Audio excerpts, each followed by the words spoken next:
প্রতিবাদ সভা এসেছে হিউম্যান রাইটসের পক্ষ হয়ে।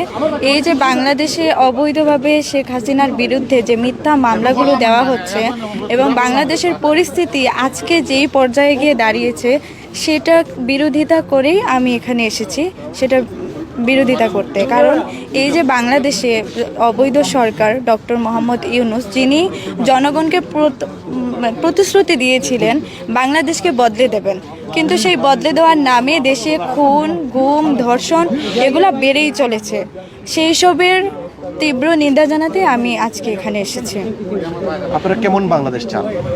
আমরা বাংলাদেশ চেয়েছিলাম নিরপেক্ষ এবং গণতান্ত্রিক, এরকমই বাংলাদেশ চেয়েছিলাম, যেটা এখন আর নেই। নারীদের অধিকার নেই।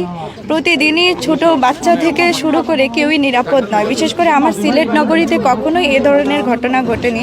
এখন ফেসবুকে ঢুকলেই দেখি নারীদের উপরে অত্যাচার, হয়রানি, শিশুদেরকে মারপিট এবং ধর্ষণ, খুন হচ্ছে। এই জিনিসটা আসলে খুবই মেনে নেওয়া কষ্টকর।